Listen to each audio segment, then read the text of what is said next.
Hello दोस्तों, नमस्कार। Welcome back to curious Sharif for the daily dose of Indian football.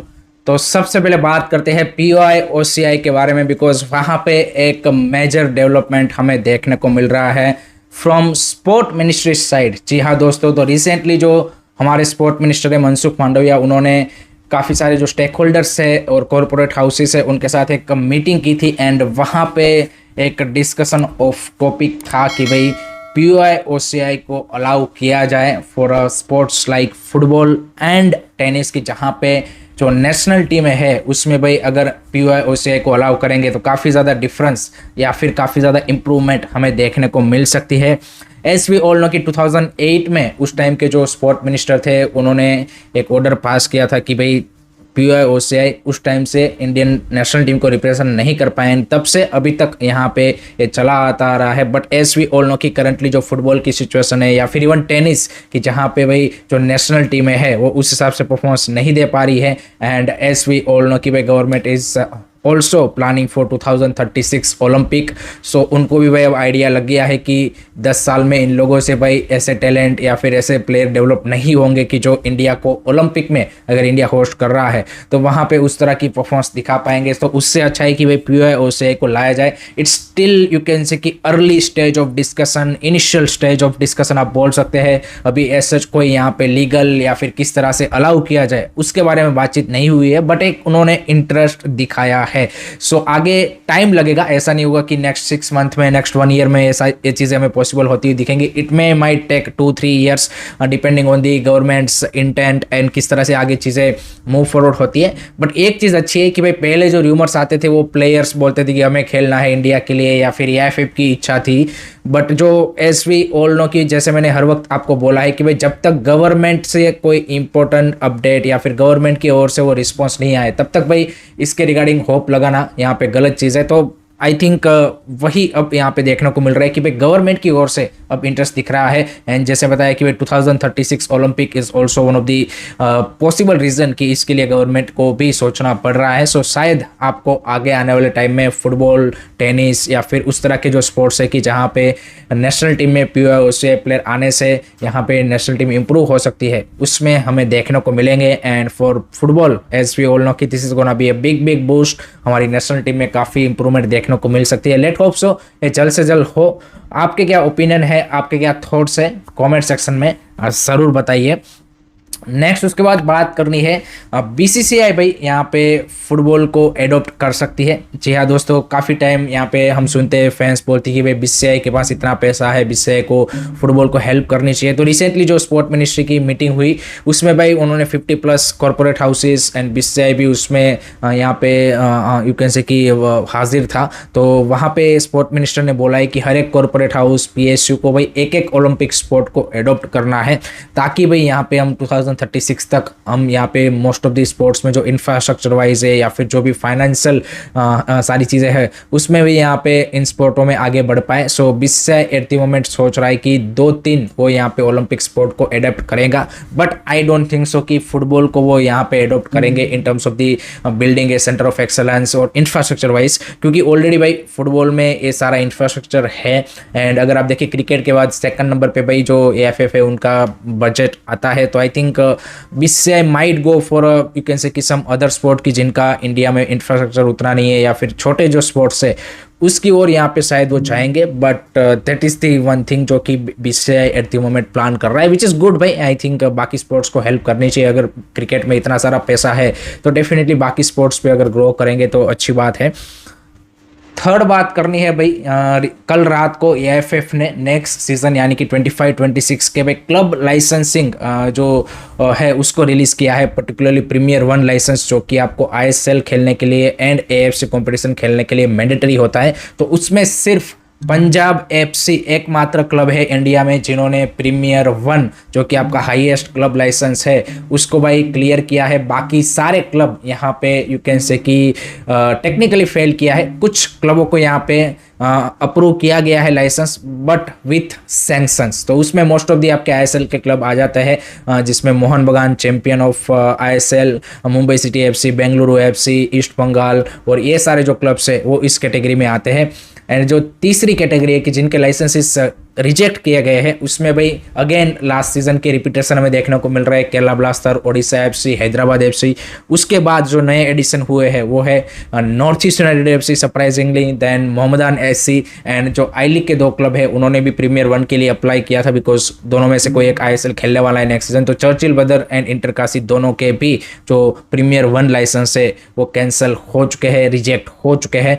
No doubt ये जो rejected club है इनको भी यहाँ पे 7 डेज का टाइम मिलता है कि वो रीअप्लाई कर सकते हैं या फिर वो यहाँ पे रिक्वेस्ट डाल सकते हैं एएफएफ में कि भाई उनको एग्जाम्पशन दिया जाए एंड नेक्स्ट ईयर के जो कंपटीशन है वो खेलने दिया जाए। तो वही हमें रूट देखने को मिलेगा। लास्ट ईयर भी यही देखने को मिला था, but this is the same full thing for all the ISL club कि भाई वो यहाँ पे कंट्री का जो प्रीमियर 1 क्लब लाइसेंस है वो भी क्लियर नहीं कर पा रहे हैं सिवाय Punjab FC.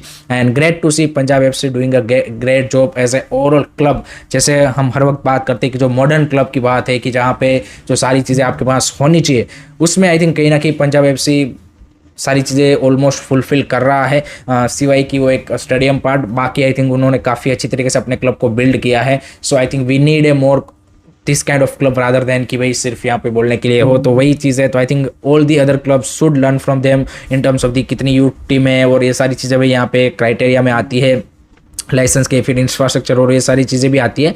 But I think Punjab FC done a good job. Last year भी उनको एक को ही मिला था, इस बार भी अगेन दे रिसीव है यू कैन से कि प्रीमियर 1 लाइसेंस। तो बाकी क्लबों को भाई यहाँ पे 10 साल से आप ऑपरेट कर रहे हो और 3-4 साल पुराना अभी मतलब दो ही सीजन आईएसएल में जो क्लब ने खेला है वो भाई यहाँ पे सारे क्राइटेरिया फुलफिल कर रहा है, तो आप कैसे नहीं कर पा रहे हो? That is the question should be asked to this clubs. और आप इतने सारे पैसे अपने यहाँ पे फर्स्ट टीम के प्लेयरों के ऊपर खर्च करते हो, थोड़ा सा उसका जो बजट है वो इस चीज़ों में भी लगा दो ताकि आपको फिर ये जो लाइसेंस का अनाउंसमेंट हो उसके बाद सोशल मीडिया पे एक्सप्लेनेशन ना देना पड़े कि भाई due to the some circumstances हम यहाँ पे नहीं कर पा रहे हैं but we are working to get a clearance. इतना तो भाई यहाँ पे आप सेमफुल चीज़ें करने से बचिए। So that is what it is. Let me know guys आपके क्या थॉट्स है, आपके क्या ओपिनियन है, बता दीजिए कमेंट्स में। नेक्स्ट अब बात करते हैं भाई आज होने वाले साफ अंडर 19 चैंपियनशिप के बारे में, जहां पे पहला मुकाबला है Bangladesh versus Nepal. This is going to be exciting battle I would say because Bangladesh also coming up with high confidence. Nepal no doubt last match India से यहाँ पे एक बड़ी हार चल के आ रहा है। So let's see how they are gonna bounce back. But इन दोनों क्लबों की भाई जो राइवलरी है it was always you can say कि क्रेजी। बट आई फील कि बांग्लादेश के पास थोड़ा सा परहेज है, उनकी जो क्वालिटी या फिर टीम है वो मेरे को लगता है कि थोड़ी सी बेटर है compare to Nepal. But I feel कि ये मैच पे डेफिनेटली क्लोज होने वाला है। My prediction for this match is I am going with Bangladesh इस मैच को जीत जाएगा एंड फाइनल में अपनी जगह पक्की करेगा। दूसरा मैच है भाई India versus Maldives. As we all know India is the best team in this competition till now and जिस तरह से उन्होंने श्रीलंका एंड नेपाल को थ्रेसिंग दी है तो ऑब्वियसली वही एक्सपेक्टेशन फैंस की होगी कि भाई मालदीव्स को भी मिलनी चाहिए, जो कि यहाँ पे पॉसिबल है because we have in a good form and Maldives उतना ज़्यादा स्ट्रॉन्ग नहीं दिखी। एक चीज़ दिखी है मालदीव्स की मेंटालिटी, जिस तरह से उन्होंने दोनों ही मैचेस में कमबैक मार के रिजल्ट ग्राइंड किए, चाहे वो बांग्लादेश के सामने ड्रॉ हो या फिर भूटान के सामने ड्रॉ हो। सो वो एक चीज़ उनके पास है, they have a mentality. Physicality wise भी अच्छे प्लेयर है। सो चैलेंज वो ज़रूर देंगे इंडिया को, बट आई थिंक इंडिया ने जिस तरह से नेपाल या फिर श्रीलंका को टेक ऑन किया या फिर जिस तरह की परफॉर्मेंस वहाँ पे दी, अगर उसी तरह की परफॉर्मेंस रिपीट करेंगे then I don't think so कि भाई यहाँ पे ज़्यादा दिक्कत हमारे लिए आने वाली है। एंड definitely I'm expecting कि भाई India is making to the final. So my prediction for this match is I am going with maybe 3-1 3-0 kind of a victory for India. Let me know guys आपका क्या prediction है, बता दीजिएगा comment section में।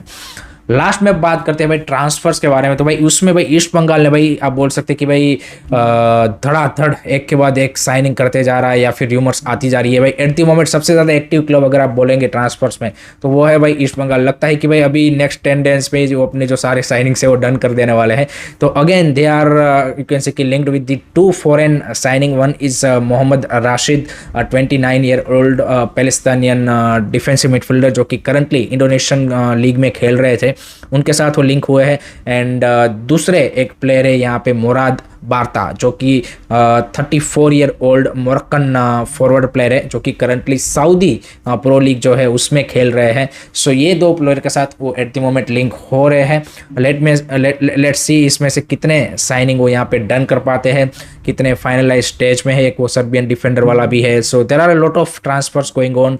फिर हमने recently Edmund का signing देखा, बिपिन का भी बताया जा रहा है कि ऑलमोस्ट डन हो चुका है। So east Bengal is doing a crazy business at the moment in transfer window, जो कि अभी तक ऑफिशियली स्टार्ट भी नहीं हुई है। So that's crazy part and let's see इसमें से कितनी डीले सही होती है, क्योंकि हमने देखा है कोलकाता क्लब के साथ में रूमर्स ज़्यादा आते हैं but at the end of the day उसमें से साइनिंग कम होती है। बट इस बार की जो ईस्ट बंगाल की ट्रांसफर स्ट्रेटजी है या फिर जो चीज़ें हैं वो काफ़ी डिफरेंट दिख रही है। So let's see, let's wait and watch. आप किस तरह से इस चीज़ों को देखते हैं बता दीजिएगा कमेंट्स में। दूसरा, जैसे मैंने कल आपको बताया था कि भाई जो चर्चिल ब्रदर का राइट बैक है गोगो हैंगस्लिंग, उनके अभी पीछे भाई 3-4 क्लब पड़े थे। एंड कल मैंने बोला था कि भाई हैदराबाद ने शायद रेस जीत ली है, तो अब काफ़ी सारे मल्टीपल रिपोर्ट्स ने कंफर्म कर दिया है कि भाई हैदराबाद इस द क्लब की जहाँ पे वो नेक्स्ट सीजन खेलेंगे। 27 ईयर ओल्ड राइट बैक जिन्होंने पिछले कुछ सालों में अच्छा परफॉर्मेंस किया है आई लीग में। And he choose game time over I think some other clubs, जहाँ पे east Bengal, Kerala blaster, Odisha FC, ये सारे क्लब भी इंटरेस्टेड थे उसमें। But I think it's a right decision because Hyderabad with the new you can say की approach next season with the new name, new identity, I think it's gonna be exciting one, and I think it's very important to get a regular game time rather than warming a bench. So from that point of view, I think he made the right choice. So let's see how he's gonna perform next season in ISL. So that's it from my side guys regarding today's Indian football news. I hope कि आपको video पसंद आया होगा। Keep supporting Indian football. Don't forget to like, share, subscribe करिए सरी। जय हिंद, जय भारत।